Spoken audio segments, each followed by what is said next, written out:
Are you a student, mentor, or parent that loves robotics? Then you're in the right place. Up-to-date info on all things robotics. This is the Robozone Podcast with your host, Pete Ekman.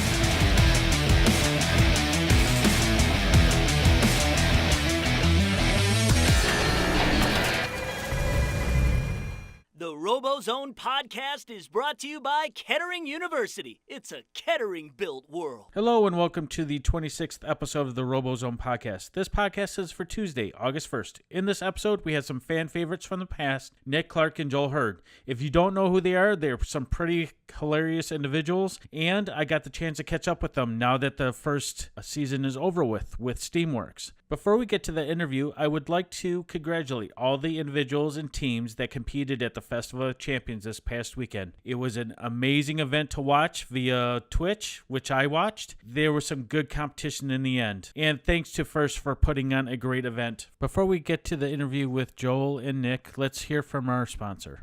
The Robozone Podcast is brought to you by AndyMark.com, your robot parts experts. This is Pete Ekman with the Robozone Podcast. This is the 26th, can't believe it, the 26th episode of the Robozone Podcast. And I have two fan favorites, as I've been told. People have sent me some Twitter messages saying, when are you going to get Joel and Nick on again? So I have with me Nick Clark and Joel Hurd. And we had a lot of fun the last time we did this. So let's see what we can get into trouble this time, right? So, Nick, how are you doing tonight? I'm doing good. And Joel? I'm doing swell, enjoying this beautiful summer we're having. Swell, how 50s of you? Do you have a milkshake in your hand you just got from the fountain?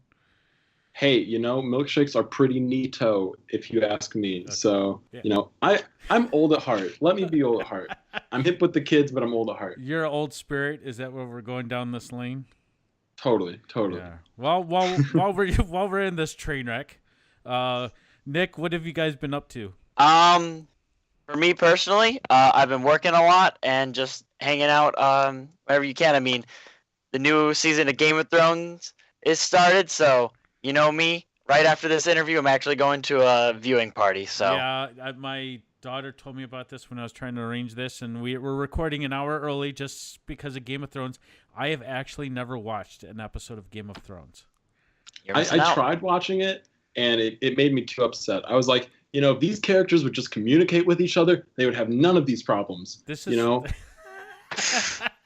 And people are dying left and right, and you just got to talk to each other. But so, what have you been up to, Joel? Since you're not watching Game of Thrones? Well, I've been working like crazy with Fiat Chrysler in their crash impact lab, and I just got a canoe a couple weeks ago, so I've been spending some time on the lake as well, and just living it up. You're still wearing a life jacket, though, right? You're doing it safe, right? Oh, of course. You got to have your personal flotation device. Safety first. So I wanted to get you guys both on, and we're going to talk a little bit more about what you guys do outside of now that you guys are in college and what you do with FIRST. But first, I want to do a recap of the season, right? So yesterday ended the season. It ended SteamWorks, right? And it did. While I'm all for good competition, the fact that there was just a smackdown laid upon 588 to what was the end, 310. I'm just saying, don't mess with Michigan. The Michigan teams, is that a good? Strike Force was prepping real hard for that. I got to talk to them out at the Indiana Robotics Invitational, and their robot is just a work of art. It really, really is. And they talked about how everything that they were focused on, IRI, trying to win that was really just a hop, skip, and a jump because they were focused on taking that Festival of Champions. So it was really great to see. You agree with that, Nick? Yeah, no. I think that the 2767 robot is a work of art, and it's really something. Really something. I don't know the word that I'm looking for. Special. Dominant. Yeah, special. Like Clint said on the podcast last week or 2 weeks ago, what that robot's really good at is everything. There's not one task in this game that it can't do at the top level. But we also have to give another huge shout out to 862, the Canton team. Lightning. I think they're the reason why that alliance won. They're one of the quickest climbs probably on that field. They were the quickest climbing robot on that field, and they were able to give them that little edge where they were able to get that fourth rotor at around 45 seconds, and that's really what got them the wins in matches 4 and 5. Right, because match 4 was 5:55 to 5:39, and you saw it was, that was a lot closer than that last round. And we can't forget Team 1676, then 254. I mean, Cheesy Poofs and the Capsack team out of New Jersey. I mean, they just had a dominant alliance. It was just dominant all the way around. It looked like it. Even though, I mean, those first 2 rounds, everyone was like, uh-oh. It was kind of like the Super Bowl from last year. It was like, what's going on? And then I think that the St. Louis Alliance was taken back by the fact that 10-11 was able to score 2 rotors in auto. If you were watching, it is the best Auton I've seen this year, where what they were doing was Greybots would drop their gear at the beginning of Autonomous, go shoot the fuel, and then 10-11 would score their gear, come back, grab the gear that Greybots dropped, and put that gear back on the airship. So they were able to get 2 rotor autos all day. I mean, I think they hit it 3 out of the 5 times during the Festival of Champions. The Alliance got the 2 rotor auto. I mean, I wonder if everyone that was favoring, the St. Louis team, if they started throwing popcorn or their favorite drink on the ground, stomping around like what the heck's going on, and then, luckily for us, they put the hammer down and they just went forward. Right? It was a pretty dominant. It was a great series. You gotta represent. It's not like the first 3 rounds won it, right? You'd like to see things go to their full extent. I mean, it's not over till it's over, so. It's not. And Nick, you weren't at IRI, but I saw Joel at IRI, and I thought that the bots that did things outside the season to keep their skills up, were prepped. We're ready to go for this type of thing. I did watch a lot of IRI. IRI is really one of those competitions where you're probably dealing with a higher level of play than even at Festival of Champions, just because of the concentration of skill. So if you can do a good showing there, and you can have a number of your alliance partners, come together and kind of figuring that stuff out, like I think it definitely is a good look coming into the Festival of Champions. In that vein, though, what did you guys think about like the whole Festival of Champions thing? Did you like having this at the end, after so much has gone on in the off season? I talked to I had Don Bosi on the podcast last year. Just a name drop. I had Don Bosi on the podcast last weekend, and we had a great conversation. So if you want to listen to that one, there were some good nuggets of gold in that one. But I think with as big as FIRST is, you have to do something like this. I don't think you can do just one event with as many teams. I think this allows more teams to have a chance. If it's only one event, if we just did it in Detroit and that's it, right? You didn't have a second one, then, half the teams may not be able to get there. And it's all about the experience in the end, right? It is. I'm of a slightly different opinion where I think, it was almost like when we were at IRI, like Festival of Champions was kind of an afterthought. Everyone was thinking about IRI at the moment, and then it was like, oh yeah, and then that thing's going to happen eventually. But I'm of the opinion that as this thing grows, we compare it to like it's the varsity sport of the mind, and you look at varsity football in most high schools, they don't have a national championship. For a lot of them, it means the world to be your state championship or your state champion. And I'd argue for a lot of teams in Michigan, it means the world to be the state champion. You make it to Worlds, and that's for a lot of teams, gravy on top or the cherry on top. It's extra because they're focused primarily, given the high skill and quality of play in Michigan, is to get there and perform well at states. So I think as you see like areas like California or Minnesota, maybe even Texas, even though Texas is huge, as they get the team densities that we're dealing with up here, it's going to be okay to maybe not have an end-all be-all competition. And my big excuse or thing that I was saying after Houston was everybody that was complaining about two champs was like, oh, well, the kids won't be as inspired. But the kids that won the Houston championship with all the problems that it had were just as over the moon, just as ecstatic as, as anyone else would be winning, Houston or St. Louis. So I feel like we're still accomplishing the mission of FIRST either way. What do you think, Nick? Do you agree with that? Yeah, I just want to piggyback off of something that Joel said about Michigan State Championship. Coming from Team 2337, I will say that we prepped way more for the Michigan State Championship than we did Worlds. The Michigan State Championship, in my opinion, is way more competitive than the Worlds Championship, just because of that high density of really good teams that we have in this state. But going back to the question about the Festival of Champions, I think I liked it. I think that it was a good way for FIRST to kind of show off two of like the best alliances and kind of give us the best of both worlds, where they were able to have their two world championships along with give us one definitive winner, which is what a lot of people were complaining about when they were talking about the two championships. To me, I'm not on a team, so I can't really speak for it, but I feel like that the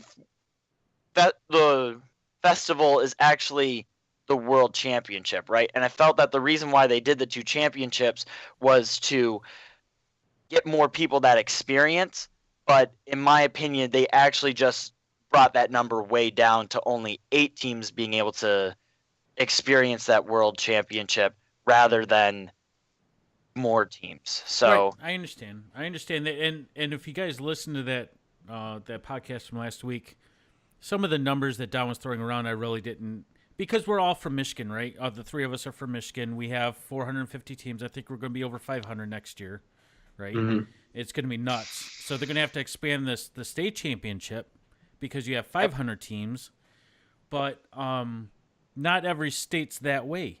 Right? And there's some teams that only play 10, maybe 20 matches before they reach world championship. Or, the U.S. championships, or one Houston, one St. Louis, however you want to categorize it. But he said we're only touching like 18% of schools. So what happens when we have 80% of schools? Right? biggest growing varsity sport in the country. I call it a sport. I know it's competition. Anything competition is a sport. So what happens when we hit 50%? Maybe we have to go to the World Series format where each of the champions from the 50 states, then you have 50 teams. Then they go to one world championship. And then you have that big, what you guys are talking about, that big world championship, because there's 50 teams there. So maybe we do it that way. I've heard some discussion. I don't have an answer. See, I can complain and say whatever I want, but I will not throw FIRST under the bus for anything that they're doing, because I can't give them an answer, and I don't have the numbers in front of me. I'm just giving my opinion, right?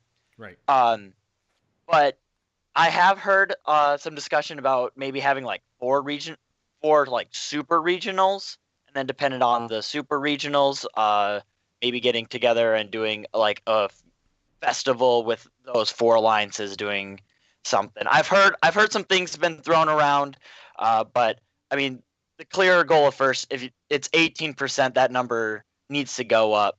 And if this is helping that 18% go up, then this is what's got to happen. I mean, the inertia keeps going. I mean, we're, like I said, we have 450 this past year. We're going to be over 500, I believe, when we're done for just Michigan for the coming year. So, I mean, we're just going to grow. And I think like Wisconsin and those states, they have smaller amounts of teams, are just going to grow and grow and grow. And who knows what's going to happen? I'm sure they'll plan for it in the future at some point, maybe 5-10 years down the road. So, one thing that I would love to see is, kind of the state championship get a little bit more of that production value that FIRST is able to throw in at the world level, because we're dealing with, the percentage overall of like 18% of high schools. That's for FIRST as a whole but in Michigan, that percentage is way, way higher, where we've got to be hitting like 75% at least. And I feel like there's so many schools that, because it's such a high percentage, because so many people are coming out of Michigan, you're only getting, the cream of the crop to that specialness, in the world's stage of competition.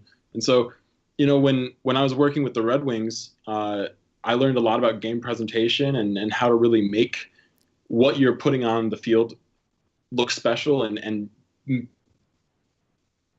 be important, or like make people stop and notice. And I've tried to do my best to incorporate that on the production side of things for states. But at the end of the day, you can only do so much without having more budget or people that a crew of people that know what they're doing. So. Well, for the next 3 years, we have the World Championship in our back door, right? In our backyard. This is very true. We're right there. It's going to be right down the road. So I'm sure that the teams and FIRST in Michigan is going to try to do as much as they can. And Robozone, of course, because we're local, we'll try to do as much as we can to get, that word out. So let's change the subject, because Nick looks like he's stressed out about getting to. I'm just picking on Nick. You guys can't see him on the video, but he's got his hand on his head. He's already thinking about Game of Thrones. So I don't get it. Whatever. I didn't drink that Kool-Aid. So let's talk about what you guys have done since high school. Now, we've covered you guys as announcers in the past, right? I mean, you guys came on very early this year when we started the podcast about that. So, Nick, I'll start with you. What can people do outside of high school after they've reached that goal of getting that high school degree and now they're in college, whether they're in robotics or an engineering field or not? What can they do with FIRST outside of high school? Well, first off, congratulations to anyone who does graduate high school. It's a huge accomplishment, and good luck on whatever you're doing after high school. One of the things that I've kind of taken up is volunteering along with Joel. That's kind of one thing that I've done to give back, because FIRST gave me a lot. It gave me scholarships. It gave me leadership opportunities. It gave me public speaking skills, and all this stuff I'm talking about. None of that has to do with engineering and science. Right now, I'm a marketing and logistics chain major up at Central Michigan University. So I'm kind of taking the whole other side of robotics and using that to my advantage while I'm at school. And so really using volunteering as a way to bring up my public speaking skills and bring up my presentation skills has really helped me a lot out in college. But if you're interested in volunteering after high school, you can either mentor or volunteer, right? That's kind of like the two roads that you can either take. In my opinion, if you're in high school or if you're going into college, you should really look into volunteering over mentoring, because mentoring requires a lot of time and a lot of dedication. And we all say that we're not going to get too involved up until the point you get to week 5 and you still don't have a moving chassis, right? So with that being said, I took the approach of volunteering because I didn't want my grades to go down, but I still wanted to give back to FIRST. And so if you have any questions about that approach at how to give back to the community, let me know. And I kind of want to piggyback off of that. The volunteering approach is really, really effective, especially if you're going to school or getting work experience after high school, because I've seen it a ton of times where students are like, all right, I'm graduated. Now I'm a mentor. And it's like, well, what really makes you a mentor? The fact that you're here another year?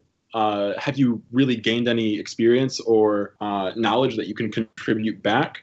And especially when you try to do that with the same team, most of the time you don't get seen as a mentor in the mentor's eyes. Most of the time you're still viewed as a student, or you're still treated as little brother. And I've heard that lament from so many people. And when I helped take Team 66 from Ypsilanti, when I helped them on the chairman side of things, I came in and worked with the kids to kind of rebrand the whole program from what used to be Flyers Robotics and Alpha Omega Robotics into like one cohesive image of Grizzly Robotics that is, making incredible changes in the community. That whole thing was something that I had been trying to do in my entire time on the team, but never really got the credence until I went off and I worked for the Detroit Red Wings, and I went off and I worked for Google, and I came back and I could say, okay, guys, I've learned some things about marketing, and if we want to take this team in a new direction, these are the ways that we should do this, Yeah. And for those people that are listening, you guys can't see them making jokes towards each other over video camera, but it's pretty funny. So I like what you guys have both said, and I think that volunteering for FIRST is a good step. I think you guys need to step away from the teams for a little while, not only to learn, like you said, Joel, and you also, Nick, but to take the little brother aspect out of it. If you leave the team for a little while and you do like you guys are great announcers or game announcers, we've all seen you in Michigan. We've seen you at state championships. If you take that role and then you learn something and then you come back to a team a couple years later, don't get your ego going there, Joel. But you get back to the teams and then, you have a little more credit, street credit. We'll use the street cred, analogy.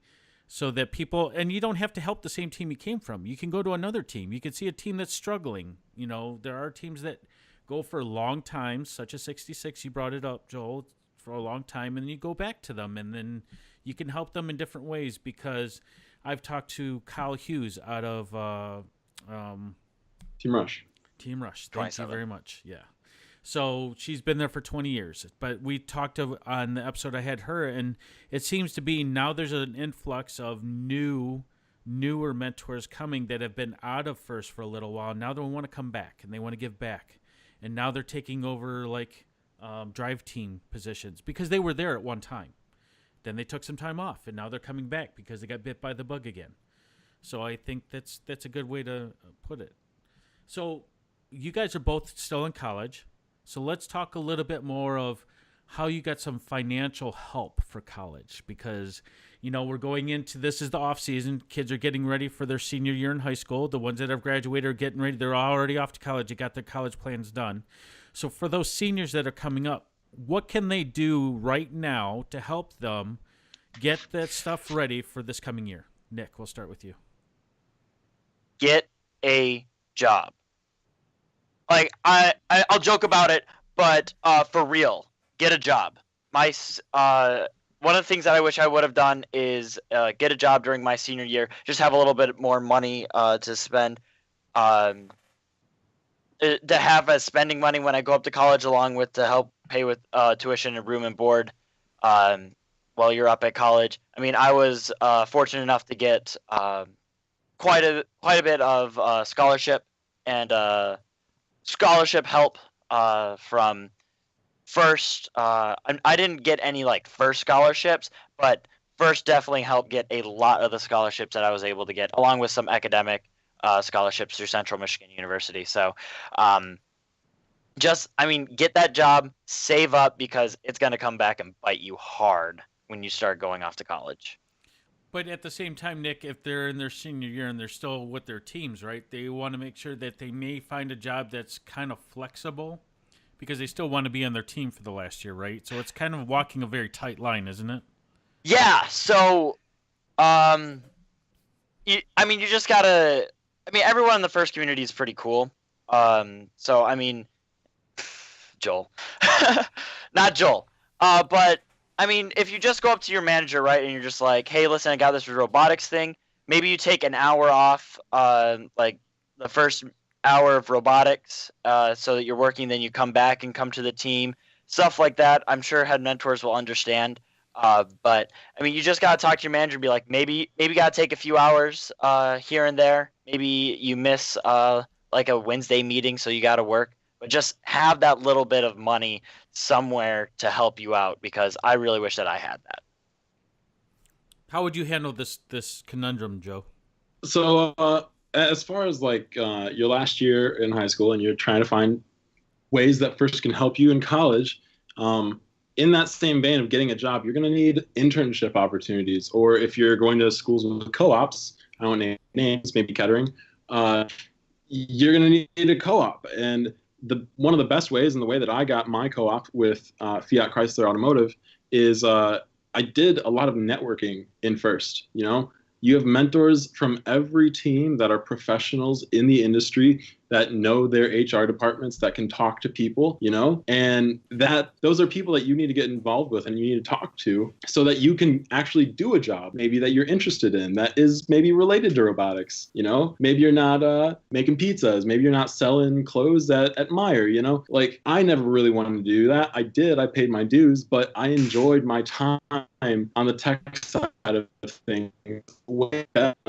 So, I would definitely utilize that network capacity that FIRST has. And on the financial side, of course, definitely check out the FIRST scholarships. I was too old when I applied for mine because I went and I worked for those other companies before I went to college. But, that said, they have helped so many people that I know and really eased that burden when it comes down to tuition and books and whatnot. So, don't be afraid to apply, because the worst that they can say to you is no, Right. I have a story for you guys. So Ellen Green, who was supposed to be on tonight's podcast, and she had something that was going on. Hi, Ellen, if you're out there listening. So I've known Ellen Green for as long as I've been in FIRST with my daughter. So I met Ellen Green 3 years ago at an event, and then not this past summer, the summer before, I was at a recruiting event for my company, and I work for a big consulting firm, which I will not name on here because they're not a sponsor, but we're working on that. But I ran into her at a recruiting event on U of M's campus, and she looked at me and I looked at her and I said, "Hey, I know you." And she goes, "Hey, I know you."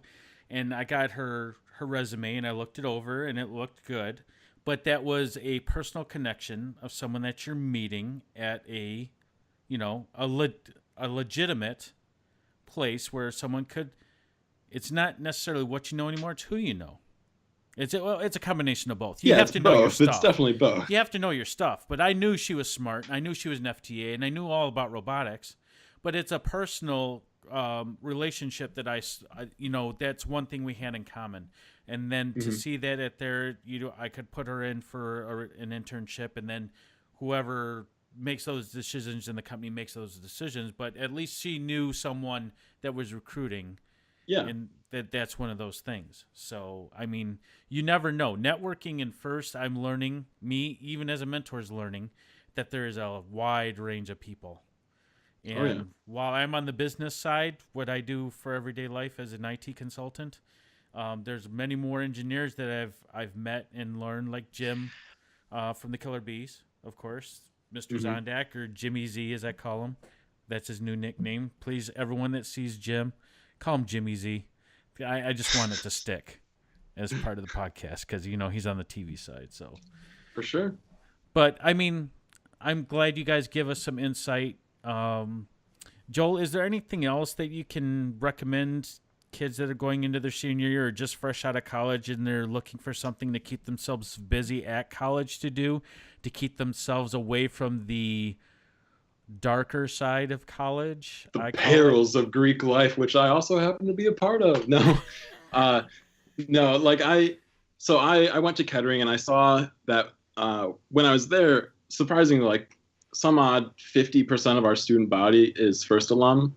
And I recognized that there was an opportunity for, student organizations to kind of corral those alumni and get them doing things to help promote FIRST or other robotics competitions in Michigan, And so I, with a couple other wonderful guys, Bruce Blow and Jacob Caparuccio, one of our FTAs, we worked together to start the FIRST Alumni Association at Kettering. We actually helped volunteer at some of the FLL and junior FLL events Kettering held this past semester, and we incorporated a constitution. So we're really in the process of getting off the ground, but that going forward now is a coordinating body that is robotics alumni coming into the school can reach out to and say, "Hey, I'm really interested in, giving back. What opportunities do you guys have?" In that same vein, if Ellen was here, I know she'd talk about FAM down at U of M. And they have done really, really incredible things because U of M really hasn't done much on the student body side with FIRST. They've picked up that slack in hosting a kickoff. I think it's one of the biggest kickoffs in Michigan, as well as they send basically boot camp squadrons of volunteers out to any event that needs the help. And some of their volunteers were the hardest working when it came to building fields this past year, which we all know was a nightmare. So, shout out to them because they are kicking butt left and right. And what does FAM stand for? It is the FIRST Alumni and Mentor Network at Michigan. Okay. FANMN. I think she's also part of the Female Engineers Association, if I remember right. And she can Twitter or she can tweet us if I'm wrong. But I think I remember reading her application. That's what I'm saying. I remember reading her resume and it said something about Female Association of Engineers or something of that nature. Society of Women Engineers. Yeah, there we go. You got it. You corrected me. Thank you very much. They're good people. They're good people. And I'm trying to get my daughter in there because she's going to U of M. Go Wolverines. Yeah. We'll leave that at that. Whatever. Fire up chips. Hey, Nick, is there anything else that you can recommend? Go to college. Oh, come on, man. Or just work your butt off, Yeah. Yeah. Either way, you got to make it, and it takes all time to make this world turn, Yeah, we talked about welders, didn't we, Nick? Go ahead. I was thinking about that when I was answering the question earlier. Yeah. I was like, I go to college, get a job, and I was like, oh, wait. Me and Pete literally just talked about ways that we could get around going to college the other day. Yeah. So for anyone that... Joel, you weren't there for this discussion, right? So we're having a discussion. We're having a discussion at RoboCon last weekend. RoboCon was awesome. Go look up the footage from that. But we're talking about, what about kids that don't want to go to college right away? What if they want to take a gap year or something of that nature? They want to cool off on the whole education, and not that they don't want to go back, but they just want to take a breather. So there is a lack of qualified welders in the United States right now. And if you want to be a welder and you like to swim or you like to dive and you become an underwater welder, you can pretty much write your own salary. I know someone that's an underwater welder that makes about $250,000 a year. That's more money than theoretically the president of the United States makes, because his annual income is $200,000. Allegedly. Well, we're not going political route. Just leave it at that. Anyways, so if you want to go to a trade school and you want to learn a trade that is going to be invaluable because there's going to be more companies that want to move to Michigan or other, you have the renewable resources like wind power, solar power, all that stuff. They need welders. And the welders that are out there now are retirement age or older. So go learn a trade, make some money, then go to college. Yeah. How about make money to the point where you can pay for college yourself and then go to college? I'm just saying. And for some of my kids, on 66, and shout out to Team 51, I know Berrien Springs, Green Engineers as well. We've got a lot of our student body maybe isn't in the country legally or was brought over, when they're very young by their parents. And,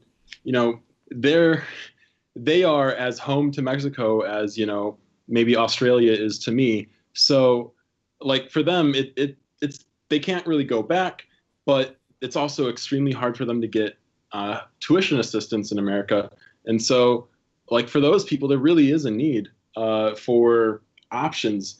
And what I talk about, like with my mentors, about like when you're changing those kids' lives, it's not like we can't hold college as our bar of success. Like having them, contributing, paying taxes, just living an American life that allows them to, sustain themselves and sustain their families is like, that's success for us, especially when you're talking about maybe kids with mental disabilities or handicaps.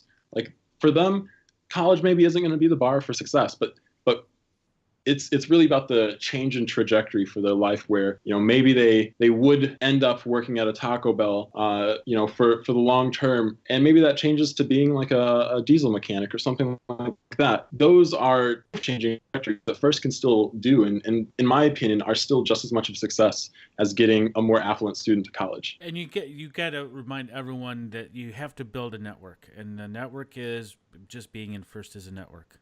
One of the largest networks I've seen personally.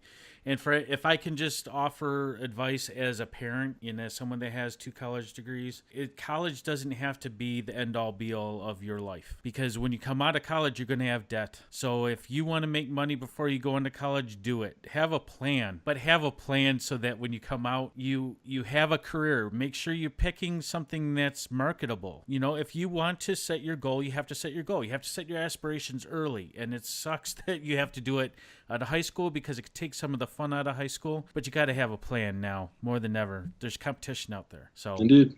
Try to position yourself the best way you can. Build a robot, build a network. So when are we going to see you guys next? I mean, you guys going to be at Kettering Kickoff here the first weekend or second weekend in September? Nick, we're going to see you there? I will be in attendance. My hope is that I will be training a potential Master of Ceremonies and a potential game announcer at that event. I might know one of those too, but I'm just saying. I think you might know both. I think I might know both. How about you, Joel? Are we going to see you at I mean, I'm basically Bob Nichols, game announcer on retainer, so I'm assuming that at some point I'm going to be there, but things will be in very capable hands with Nick, I'm sure, and I'll be there at some point, for sure.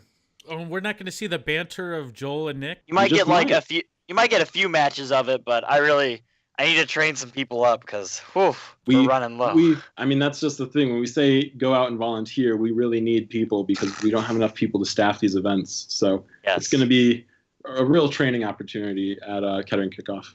Yeah, you guys have your own celebrity name already. It's Noel. Yeah. It's Nick and Joel, so Noel. I know. Team Noel. I would wear that T-shirt all day. I'd make Joel wear that T-shirt. It's better than Team Jack, which is just confusing. Yeah, that doesn't make sense. So, but yeah, no, you're going to see me at Kettering Kickoff.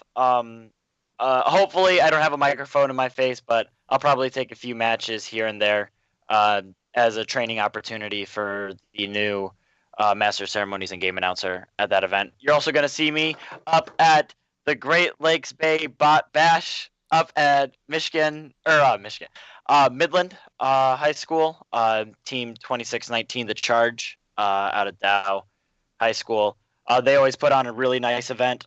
They asked me to come back this year, so you're going to see me up there. Hopefully I got another potential MC that I'll be training there as well. When is that? You can't say the event and not have the date. Go ahead, Google it. I know that's. I believe it's October. Yeah. Nick is Mid-Michigan's finest, so that'll be a treat. Yeah, and there's a couple girls, all girls events coming up. I got to look those up and get them out on the show notes. But I think there's one down in like Troy, Michigan area. I believe West Bloomfield, but yeah. Yeah, that's that area, Yeah. I'm Detroit suburbs. Yeah. October 14th is when. There we go. Bob Bash. And then, is there another all-girls event out west as well? Yeah, there's 2. There's one out west, and then there's one at Bloomfield. Okay, so we'll put those in the show notes the next couple weeks. I don't think that the out west one has a location yet. We'll figure it out. I'll get it to the people. So I'm gonna let you guys go. Thank you guys for stopping by. Joel. Nick's got the countdown in his head. He's pacing back and forth in his chair. He's ready to hour and 20 minutes till the new episode. So why couldn't we do this at 8 then? I thought, to be completely honest, you'd slow roll me and be like, oh, Nick, how about you answer some more questions? And it'd be like, I'd have the theme music playing in the background yeah, FIRST is good. He keeps looking at keeps looking at the time. I mean, come on. So tell everyone, Nick, first tell everyone how they can follow you on social media, please. Yes, my social media. If you want to follow me on social media, you can follow me at Nick Sharp Clark on Twitter, and that's pretty much it for me socially out there public. How about you, Joel? You can also follow me at Hurd FIRST on Twitter. I don't use it very much in the off season since Twitter is just kind of turning into hot garbage these days. But when competition is going on, I'm a little bit more likely to use it. So at Hurd FIRST on Twitter. And yeah, I don't really want any of you to follow me on my other social medias, so I'm going to leave those out. There we go. Make sure when you apply for your job, I'll let you know. This is a little tidbit for both of you guys because you guys are both in college. Private. No, not even private. If you're on social media, companies can actually go purchase your history. So, Ooh. little tidbit. Can I purchase my history? If you have enough money. You own it, right? Well, not really. They own it, but just tidbit for people out there applying for jobs. I don't think I put anything too risky on there. That's the beauty of the Kettering Co-op is that, you've already got a job by the time you get to that point. Yeah. Well, I want to thank you guys for stopping by tonight and giving us a little bit of your time. We'll put you on social media. We'll see you here at I think it's September 8th, which is Kettering Kickoff, all right? All right. Sounds great, all right. Pete. I'm going to sign out. Thanks, guys, for stopping by. Of course. Thank you. September 8th? Yeah, September 8th, dude. It's around the corner, Nick. Oh, shoot, dude. I need to put that in my calendar. Okay. I had it on the wrong date. Good night. Catch you later. Again, I'd like to thank Nick Clark and Joel Hurd for coming on the podcast and catching up with us at the end of this competitive season for FIRST SteamWorks, and I can't believe it's over. This concludes the 26th episode of the Robozone podcast. Please review us on SoundCloud and iTunes, and we thank you for listening. Please join us next week, and have a great night. The Robozone podcast is brought to you by Kettering University. It's a Kettering-built world.